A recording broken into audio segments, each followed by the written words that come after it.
Syria special report के part 2 में आपका स्वागत है।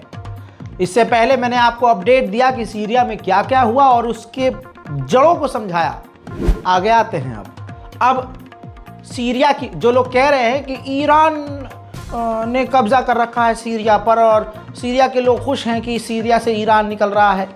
मतलब सीरिया के लोग इतने बेवकूफ़ हैं कि ईरान की अमेरिका की मिलिट्री वहाँ मौजूद है, वो अमेरिका की मिलिट्री से खुश हैं, रशिया की मिलिट्री से खुश है, तुर्की की फ़ौज वहाँ मौजूद है, वो खुश है।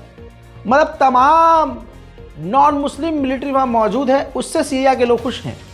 लेकिन जो मुस्लिम देश की सेना, ईरान की सेना अगर सीरिया में है तो सीरिया के बेवकूफ़ लोग हैं वो सिर्फ ईरान से नफरत कर रहे हैं कि ईरान की सेना से हट जाए। अब यार भाई, अगर शिया होने की वजह से उनसे नफरत दिखानी है और आपको स्लीपर सेल की तरह प्रोपेगेंडा शिया हजरात के खिलाफ फैलाकर कौम को दो टुकड़ों में बांटना है तो कोई लॉजिक लेके आओ यार बात में। बड़े बड़े हम सुन्नियों में बड़े बड़े आलिम दीन हैं टॉप लेवल के, वो कह रहे हैं कि भाई एक हो जाओ, लेकिन समझ में नहीं आ रहा हमें। हम तो नहीं समझेंगे जी, हम तो गैर इस्लामी लोगों का, अंधभक्तों का, बीजेपी का, इजराइल का, इन सबका जो मकसद हम पूरा करेंगे, हमने ये ठाना हुआ है। अब ये बताइए, सीरिया में सवाल है, सीरिया में बुरी तरह से आतंकी हमले हो रहे हैं और आतंकवादियों ने पूरी तरह से सीरिया के लगभग आधे हिस्से पर कब्जा कर लिया है। आधा सीरिया जा चुका है। एक मुसलमान देश को बताओ, तुम्हारा वो सऊदी अरब, ये जॉर्डन, ये इजिप्ट, कोई एक मुस्लिम देश बताओ जो कह रहा हो कि हम सीरिया के साथ खड़े हैं फिजिकली। मुंह से तो लपर लपर कोई बोल देता है। एर्दोगान बोल रहा था हम फिलिस्तीन के साथ हैं, इजराइल कुत्ता है, इजराइल नरसंहार कर रहा है, नेतन्याहू वॉर क्रिमिनल है। बाद में क्या निकला? पालतू कुत्ता निकला एर्दोगान। किसका? इजराइल का। देखिए इसमें दो एकदम वो मत हो जाइएगा, ऑफेंड हो गया। जब खबरें आपके दिल में बैठेंगी ना, जब आप सामने वाले की असलियत देखेंगे तो मुंह से गाली ही निकलेगी, फूल नहीं झड़ेंगे। अब देखिए दोस्तों, कोई भी मुस्लिम ये देश ये नहीं कह रहे हैं कि हम अपनी फौज सीरिया भेजेंगे। कोई एलाई सीरिया का ये नहीं कह रहा है कि हम, यानी इराक भी मना कर रहा है कि भाई हम अपनी फौज नहीं भेजेंगे। वाहिद ईरान कह रहा है कि हम अपनी फौज भेजेंगे अगर सीरिया हमसे कहे, मदद मांगे तो है। अब डर भी दुश्मन को किसका है? ईरान का। कैसे? लीजिए सबूत। अब मुसलमानों को ही सबूत देना पड़ रहा है भाई, ये कितना कलयुग है भाई, सोचो। ये है सबूत। इजराइल का अखबार जेरूसलम पोस्ट, खबर आ चुकी है इस अखबार पर कि इजराइल ने ईरान को धमकी दी है कि अगर आपने सीरिया मदद भेजी, सीरिया को आपने हथियार दिए या सीरिया में अपनी फौज उतारी तो फिर बहुत ज़्यादा बवाल होगा और अच्छा रिजल्ट नहीं आएगा और आपको इसका मुंह तोड़ जवाब दिया जाएगा। मतलब क्या है कि जो ये कह रहे हैं कि ये शिया मुल्क को पीछे खदेड़ने के लिए वो ईरान ने जो सीरिया पर कब्जा किया है उसको दूर करने के लिए ये किया। अच्छा बाबू, डीएनए चेक कराओ, अम्मा के तुम्हारे हैं नहीं हालात सही, अम्मी ने तुम्हारी कोई गुनाह जरूर किया था। गजब बेइज्जती है। अब एक और रिपोर्ट देख लीजिए, यह है i24 न्यूज। ठीक है, इजराइल का ही अखबार है, इजराइल का ही न्यूज चैनल है। इस पर एक वीडियो रेबल ने डाला है जो इजराइल की तरफ से, इजराइल की हिदायत पर, ये वही आतंकवादी है जिन्हें कुछ बेशरम लोग इन्हें रेबल्स कह रहे हैं। ये वीडियो आप जाकर इनकी वेबसाइट पर प्ले कर लीजिएगा, मैं यहां नहीं प्ले करूंगा। ये बस सोर्स लगा रहा हूं कि इजराइल के अखबार ने एक रेबल्स का वीडियो पोस्ट किया है जिसमें ये रेबल्स तथाकथित आतंकी जो है ये कह रहा है कि हम और इजराइल दोनों एक ही दुश्मन से लड़ रहे हैं। यानी इजराइल तो कह ही चुका है कि हम इनका साथ दे रहे हैं, इन आतंकवादियों ने भी एक्सेप्ट किया है कि हमारा, यानी इजराइल का और हमारा दुश्मन एक है। तो मुसलमानों अपने आप को चेक कर लो, आप किधर खड़े हो।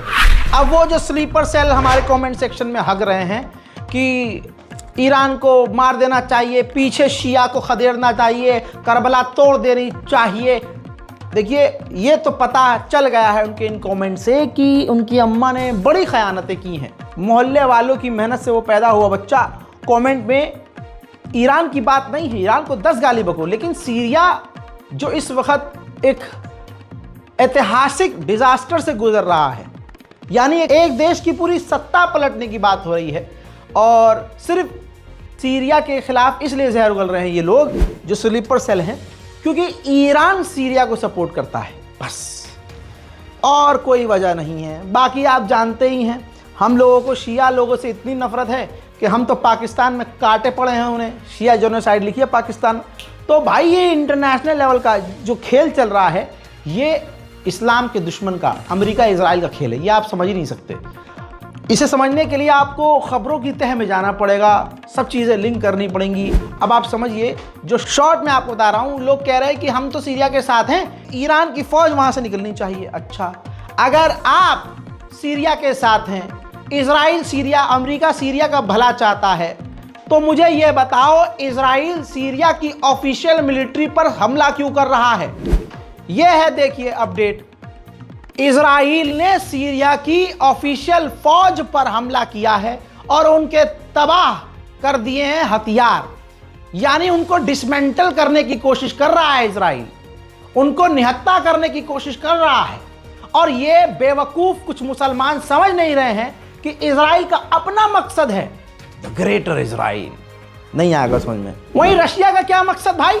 रशिया क्यों करेगा सीरिया का सपोर्ट? अरे भाई, ऑफिशियल गवर्नमेंट है, मोदी के खिलाफ कोई बोल कर दिखाए, जबान खींच ली जाती है बाहर।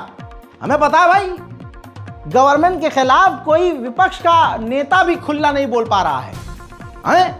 और इंटरनेशनल लेवल पर तो जो बड़ी बड़ी संस्थाएं हैं, UNHRC और पता नहीं कौन कौन सी, ये मोदी सरकार के खिलाफ बड़ी बड़ी रिपोर्ट पेश कर रही हैं, लेकिन कोई इनका साथ दे रहा है? नहीं। जो मोदी सरकार करना कर रही है ना। तो मुझे ये बताओ, रशिया खुला खुला क्यों सपोर्ट कर रहा है सीरिया को? उसका कोई मतलब, उसका मतलब बनता ही नहीं है, लेकिन जेन्युइन बात बोल रहा है। रशिया ने रिपोर्ट के बाद बयान दिया है कि इन आतंकवादियों को जो सीरिया में घुसे हैं, बाहर से मदद मिल रही है। साथ ही उन्होंने कहा कि हम सीरिया की गवर्नमेंट के साथ हैं। अब ये तस्वीर देख लीजिए, जमीन पर मौजूद आतंकवादी सीरिया की फौज पर हमला कर रहे हैं और सीरिया के फौजी भाग रहे हैं मजबूरी में, और आसमान से इजराइल बमबारी कर रहा है। उधर इसका पूरा सिनेरियो तैयार करने के बाद ये सारा खेल अमेरिका इजराइल का है। इधर काटा पीटी चल रही है, उधर अमेरिका कह रहा है सीरिया से ये सब रोक देंगे हम और रुकवा देंगे, डील कर लो, ईरान से दोस्ती तोड़ लो। इन आतंकवादियों के पास इतने एडवांस हथियार है कि ये देख लीजिए, सीरिया की फौज उनके सामने टिक नहीं पा रही है। ये सीरिया के फौजी भागते हुए कैप्चर हो रहे हैं। हालात इतने खराब हैं कि कई इलाकों पर सीरिया के कब्जा आतंकवादी कर चुके हैं। अब ये दिल दुखाने वाली तस्वीर देखिए, हजारों की तादाद में सीरिया के फौजी सरेंडर कर रहे हैं। हमा के इलाके में कब्जा करने के बाद आतंकवादी के जनरल कमांडर ने वीडियो जारी किया और कहा कि 40 साल से जिस जगह बशर अल असद का कब्जा था, हमने वहां पर अपनी जीत दर्ज करा ली है, वहां कब्जा कर लिया है। याद रखिएगा, अगर आप किसी देश में कब्जे को सपोर्ट कर रहे हैं तो तानाशाही तो शायद आपके भी मुल्क में हो रही हो। म्यांमार का तो पता ही है। तो किस तरह से अगर आप उसको और वहां की सत्ता पलटने को आप सपोर्ट कर रहे हैं, तो अल्लाह ना करे कल यहां हमारे मुल्क में ऐसा वैसा हो, तो आपका स्टैंड क्या होगा आड़ भक्तों?